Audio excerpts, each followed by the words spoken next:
Assalamualaikum warahmatullahi wabarakatuh. Waalaikumsalam warahmatullahi wabarakatuh. Bagaimana kabar kalian anak-anak? Baik, Pak. Apakah hari ini ada yang tidak berangkat? Berangkat semua ya, alhamdulillah berangkat. Berarti sehat semua ya? Alhamdulillah.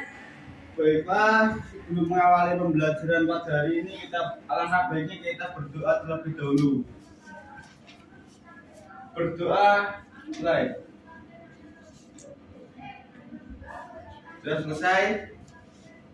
Nah, kemarin kan Pak Guru kan sudah mengajari kalian tentang materi drama. Sekarang kita akan memasuki materi tentang surat.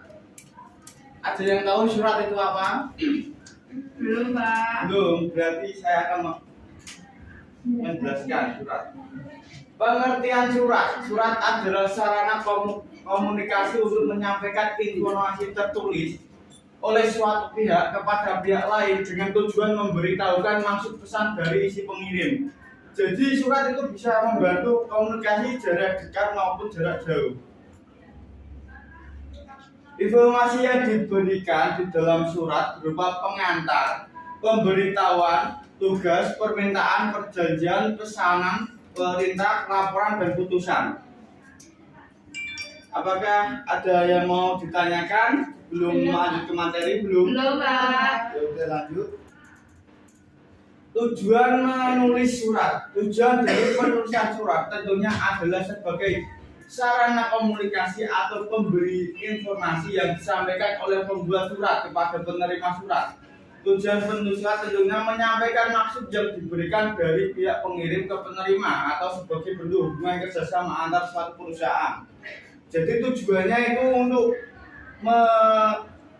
mentransfer ide gagasan kepada penerima surat. Adakah yang mau bertanya sebelum lanjut ke materi selanjutnya? Belum, Pak. Fungsi surat sebagai sarana komunikasi, bentuk kerjasama, media penyimpan, alat bukti tertulis sebagai pedoman kerja. Jadi setiap perusahaan pasti mempunyai surat.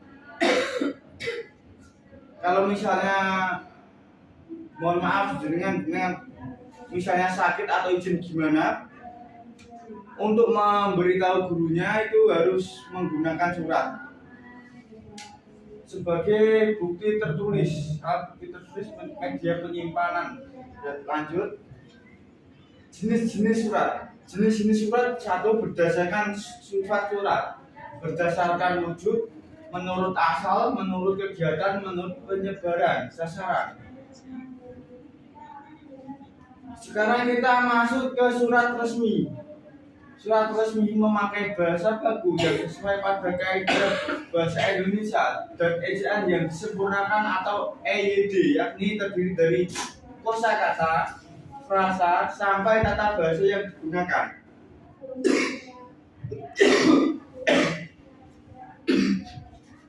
Surat resmi memakai bahasa baku sesuai pada kaidah bahasa Indonesia dan ejaan yang disempurnakan, yakni terdiri atas kosakata, frasa, sampai tata bahasa yang digunakan. Surat resmi dibuat dengan memakai bahasa yang singkat, efektif, dan padat, serta mudah dimengerti maksud dan tujuan dan juga isinya.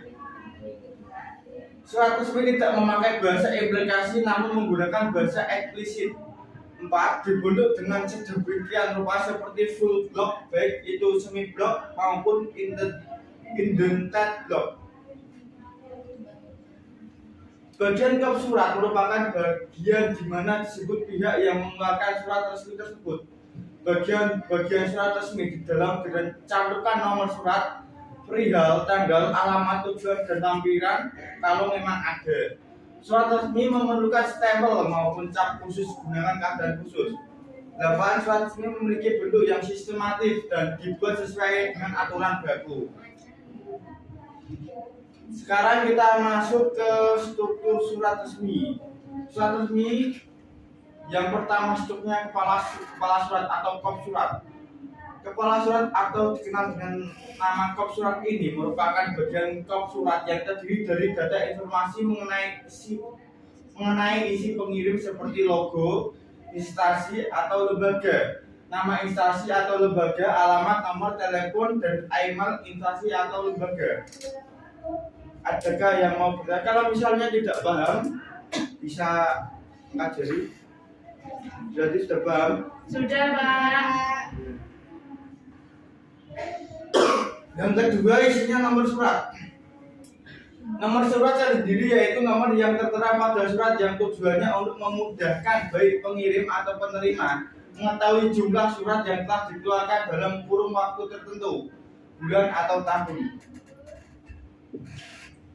Tanggal surat. Tanggal surat merupakan hal yang wajib untuk dituliskan pada surat. Pada bagian ini akan memberitahukan kapan surat tersebut dibuat untuk pihak penerima, jadi hal tersebut sangat penting. Berarti kalau tanggal itu penting ya, supaya bisa tahu ini suratnya dari kapan. Iya, Pak. Lanjut. Lampiran atau hal yaitu dokumen pendukung dalam surat yang diperlukan dilengkapi apabila memungkinkan ada dokumen tersebut.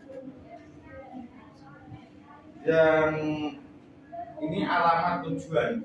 Alamat tujuan merupakan bagian yang harus diperhatikan. Baik-baik pada alamat tujuan ini secara umum ditulis singkat dalam surat. Namun pada bagian sambung surat ditulis secara lengkap. Bagian salam pembuka. Bagian salam pembuka merupakan kata pembuka dalam surat yang umumnya ditulis secara baku dan formal dengan menggunakan bahasa yang sopan dan jelas dan mudah dimengerti. Lanjut. Isi surat. Isi surat merupakan salah satu bagian yang perlu dicermati secara saksama. Pada bagian isi surat ini bertujuan untuk menyampaikan informasi yang dituju oleh pihak pengirim ke pihak penerima. Salam penutup. Salam penutup merupakan tanda kesopanan dalam berkomunikasi melalui surat. Salam penutup biasanya ditulis secara singkat, jelas, dan padat. Secara umum hanya beberapa kalimat saja dalam pengucapan salam penutup.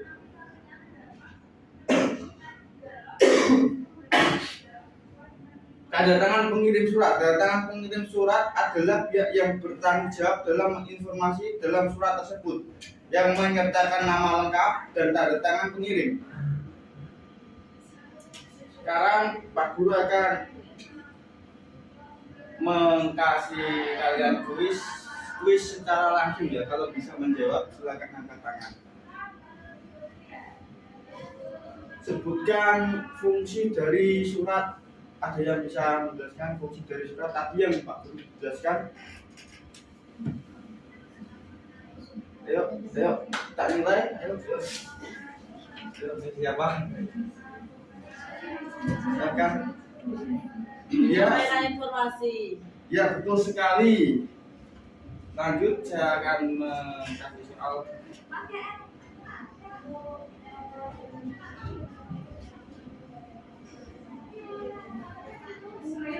Ini ya, fungsi dari surat sebagai sarana komunikasi, bentuk kerjasama media penyimpanan, alat bukti sebagai pedoman kerja. Sekarang nanti kalian di rumah bisa membuat surat, besok dikumpulkan ke Pak Guru, nanti Pak Guru akan nilai. Ya, Pak. Kalau misalnya ada yang belum paham bisa ditanyakan sekarang, nanti Pak Guru akan meng-share contoh suratnya supaya kalian bisa mudah untuk membuatnya. Jadi untuk pembelajaran pada hari ini Pak Guru cukupkan. Apabila Pak Guru ada kesalahan, mohon maaf. Silakan salah satu dipimpin berdoa. Mbak Neta, silakan. Untuk mengakhiri pembelajaran, berdoa dimulai. Berdoa selesai. Baiklah, anak-anak. Sekarang untuk biar kalian tidak ngantuk, terus semangat. Ya, Pak. Tepuk semangat. Semangat.